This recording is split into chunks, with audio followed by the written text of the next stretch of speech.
again, it's your girl Amber E with the Piping Hot Tea. This is my tea, what's yours, that is never going to get old to say. And it is so good to see everyone, both on Facebook Live, where I still am, as well as over the radio waves on Germantown Radio 92.9 FM.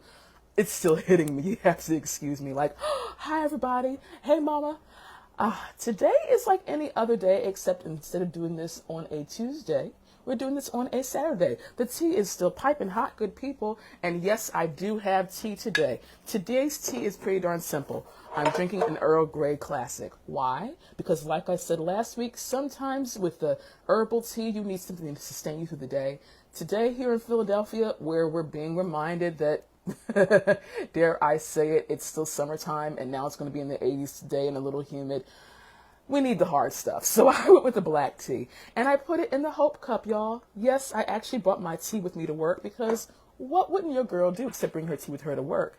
Oh my goodness. Before I go any further, I do want to give a quick shout out to my auntie Natalie Mobley, who is listening to Tea with Amber E from Charlotte, North Carolina. Her birthday was last Saturday. Hey auntie, happy belated. I love you. Glad you're listening. Glad you're watching. Before we go any further, you know what we do. Spoons are up. I have my sugar. I know, I bought sugar. But the good, and you know that I'm a pretty hardcore honey fan. But guess what, guys? The good news is we actually have a honey festival here in Germantown today. So if you're in the Germantown area, it starts at 10 a.m. and it goes well into the afternoon. So if you want your good honey, please come visit us here in Germantown, right near Germantown and Washington, not too far from Germantown and Washington Lane, where they're having their annual honey festival. I'm going to be there. Now, here's the thing. Last year, I missed it. I do this thing every Saturday, or pretty frequently on Saturdays, at the Welcome Table called Community Conversations. Shout out to Community Conversations today. And when I got home last year, I meant to go to the Honey Festival, and I just totally forgot. I was so upset with myself. I totally forgot. And I went, oh, man. So I went to it 2 years ago. I plan on going today. Why? 1, because the honey is popping. 2, because they actually show you how they harvest the honey, and it is a wonderful process to watch.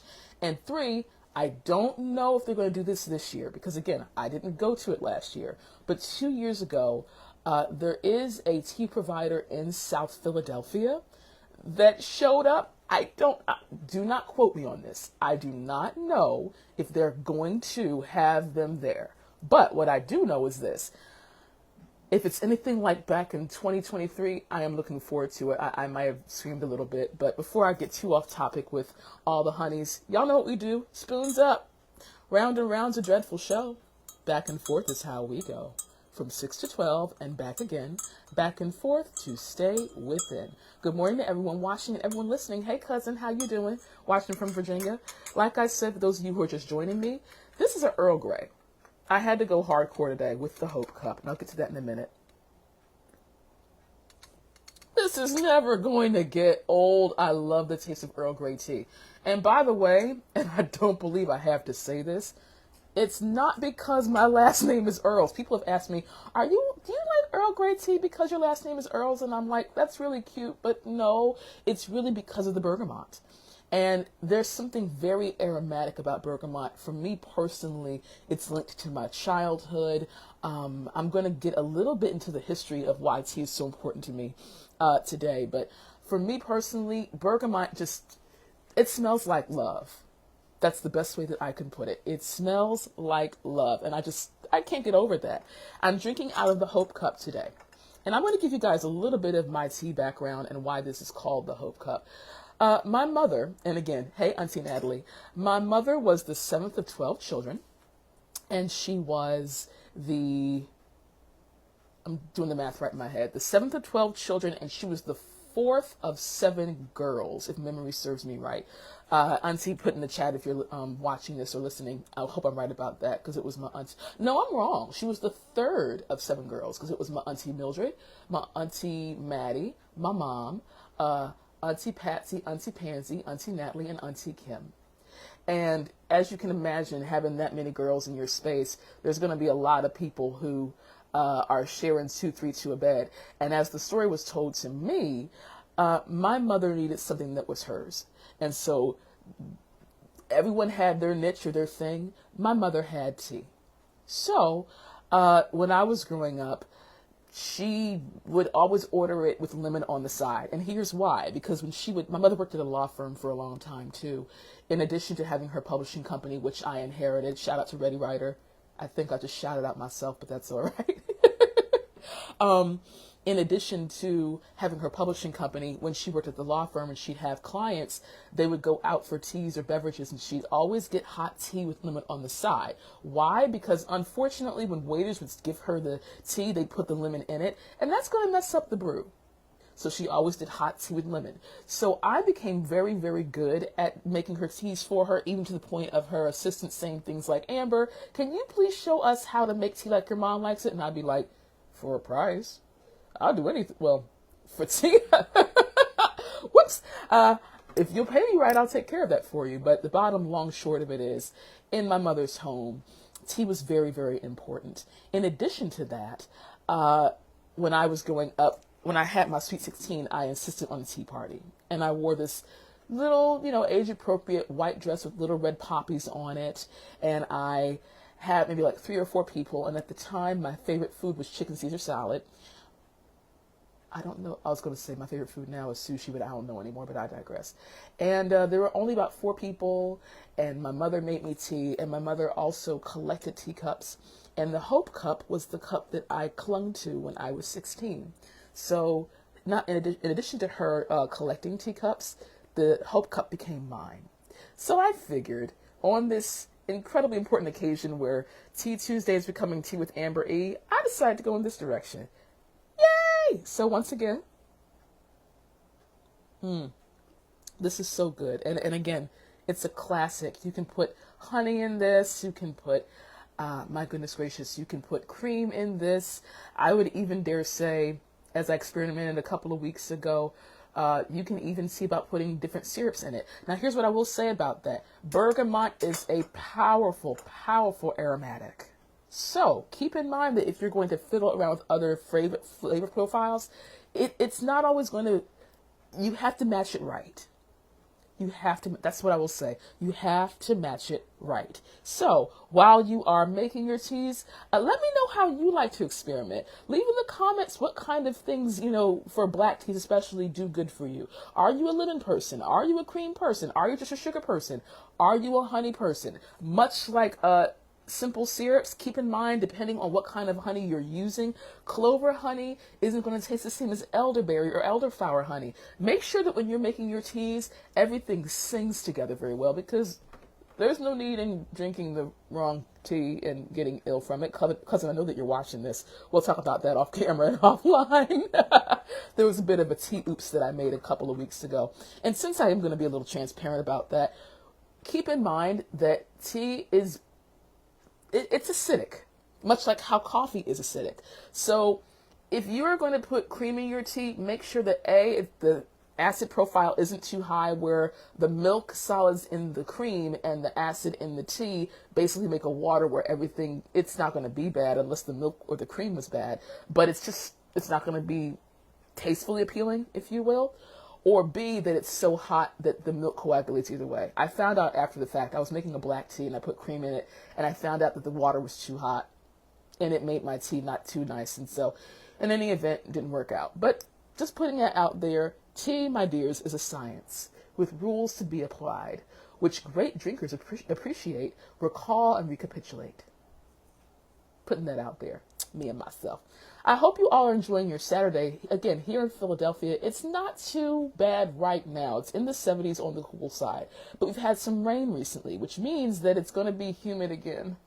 We were so close. Why? We were so darn close to it being cool. You and I both know that I don't like the summertime. It's hot and sticky and there are bugs. By the way, I had my window open 2 days ago when I was cleaning out my apartment.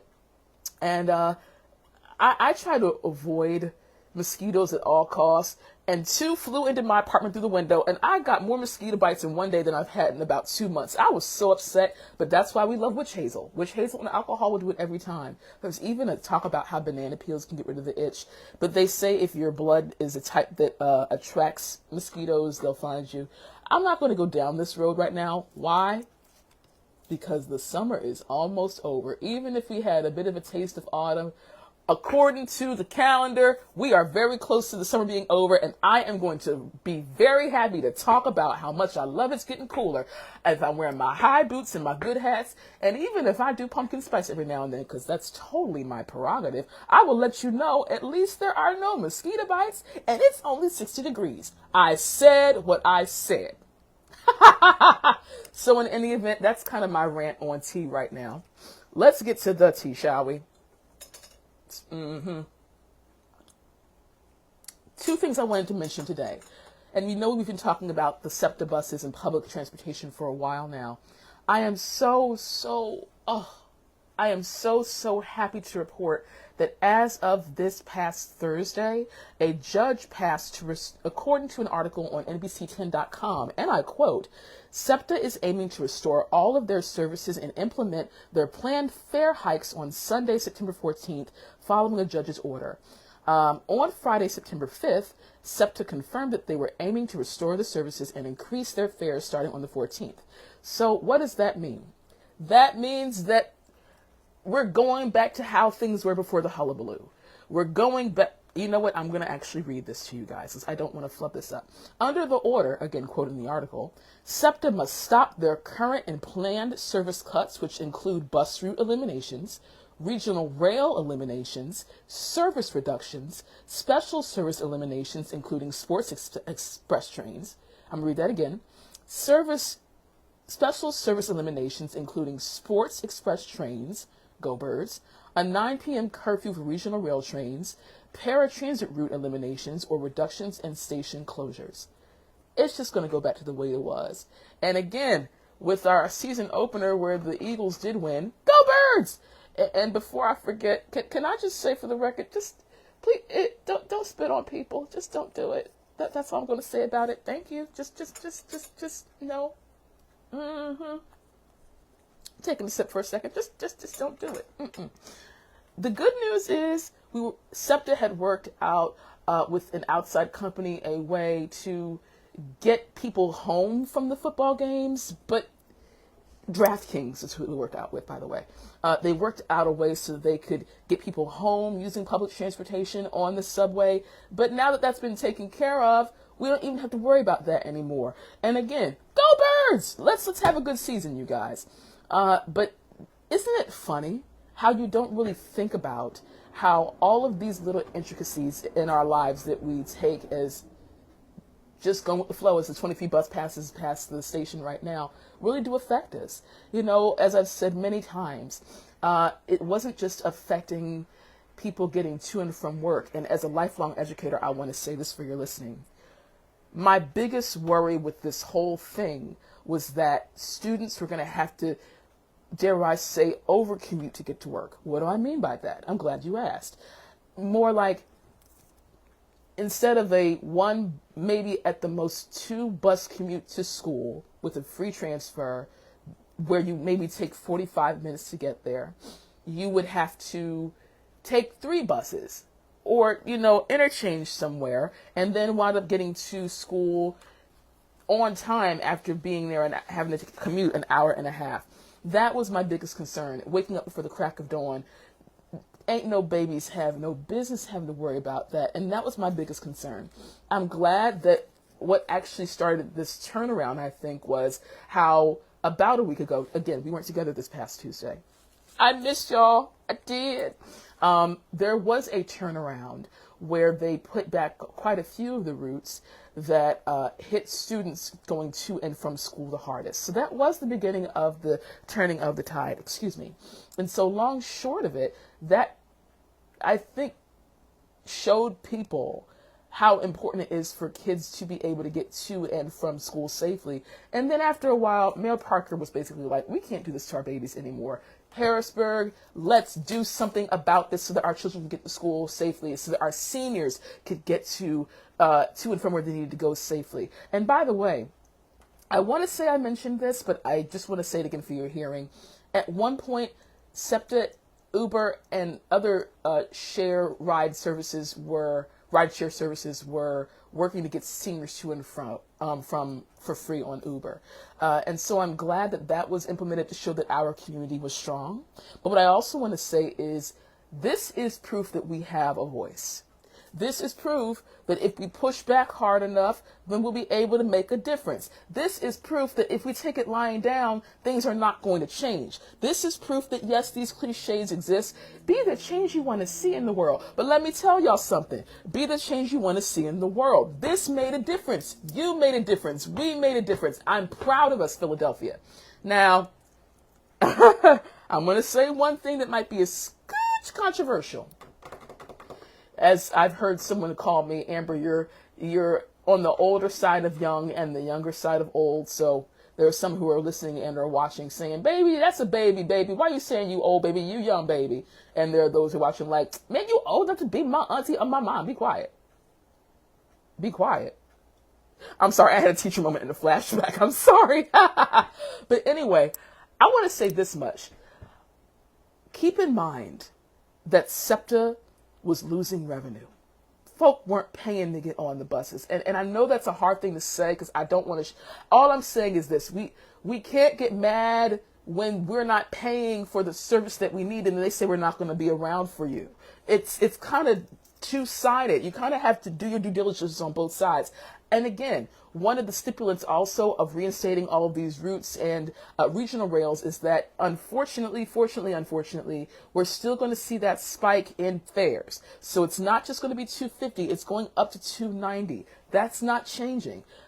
40 cents makes a difference in the great scheme of things, but I'd rather pay 40 cents extra to take the bus than have to pay $9 or $18 or $20 one way to Uber to get to work on time, or have to wake up before the crack of dawn to be able to get to work on time or to get where I need to go on time. It's a small price to pay. Look and leave in the comments if you know of any other community services that may be able to sponsor or help those who are needing help getting affordable rates on buses. These are the things that we need to talk about so that we're not going, well, I don't have the money, I don't have a way to get there, too darn bad. No, it isn't too darn bad. There's always a way. Always. Don't you dare.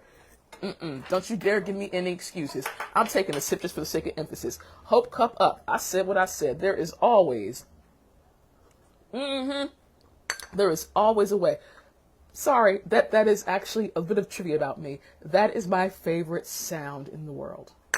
The sound of a teacup touching a saucer. That little clink. That is my favorite sound in the world. So my birthday was in June, but if you want to get me something for Christmas, just record this. Just isn't that sweet? I just love that so much. It doesn't take a lot to please me, y'all. Especially since as a teacher, I really like to make sure that my kids know that taking no for an answer is not the only take you should take. There's always a way. I'm going to pivot for a minute because there was something that I saw in the news this week that really disturbed me. There's a video circling around that Governor Westmore of Maryland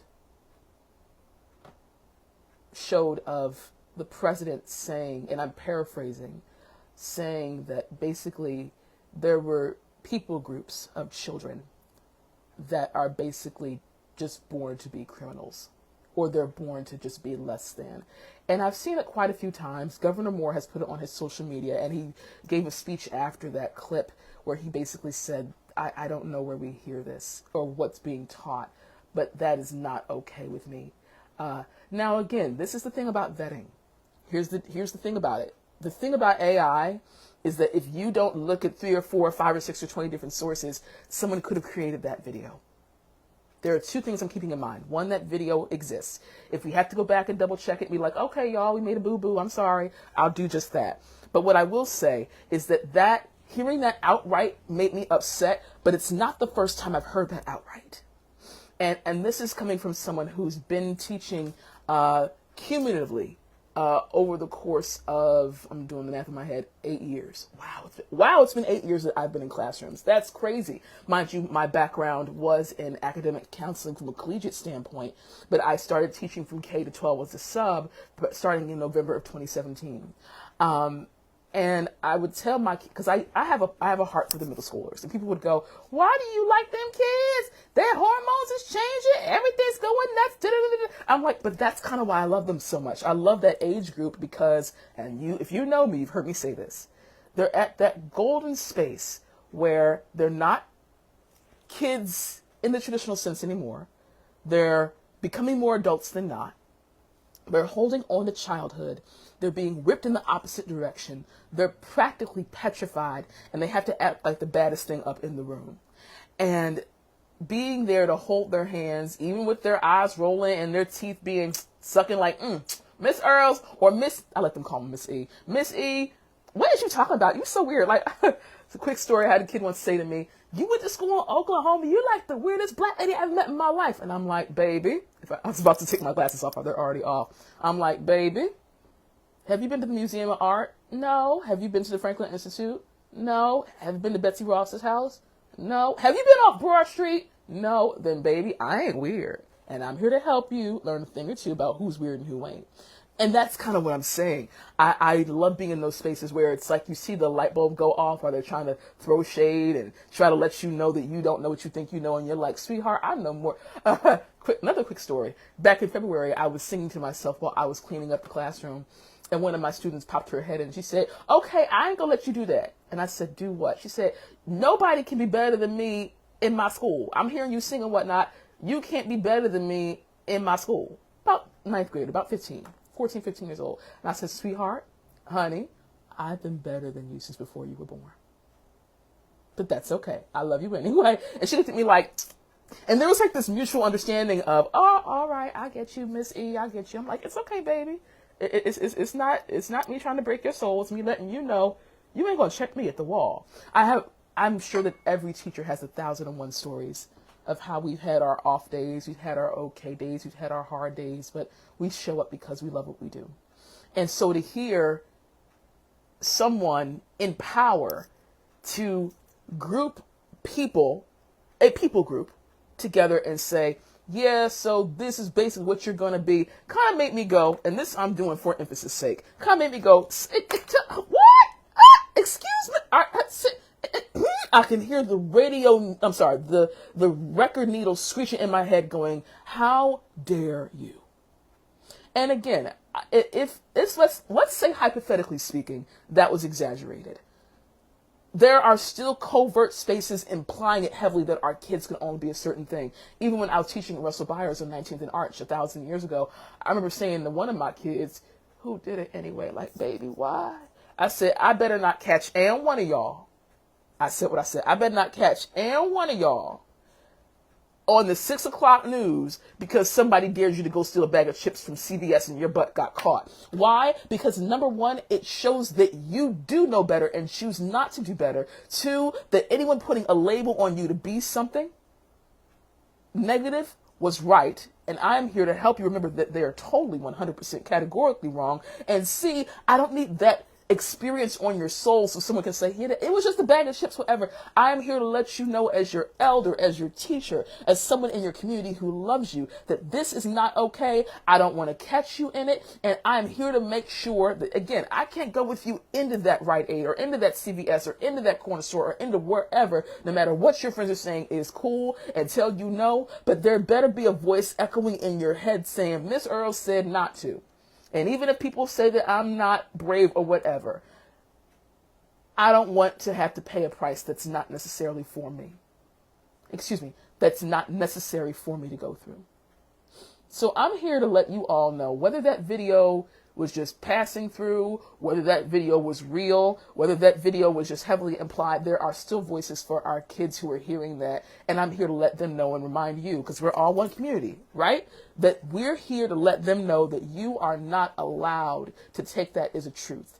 And so at the end of the day, I am basically singing your praises. I'm letting you know I've got your back. Again, SEPTA's back on point with some things. So at this point, other than the price of fare going up by 4 cents, we don't have to worry about any more fares being cut down. We don't have to worry about regional rails being let go. Like, really, do your part. At this point, 2 things to keep in mind. Number one, It's going to be 40 cents extra to ride the bus, and we might have to do that. And number two, if you're a football player, don't spit on folk. This is easy, isn't it? Thank you. So at the end of the day, guys, we've got this. I've got this. The tea is piping hot. If you're in Germantown and you need some honey for your tea, come to the festival. Why not? I'm going. I like you. I like to see your pretty face.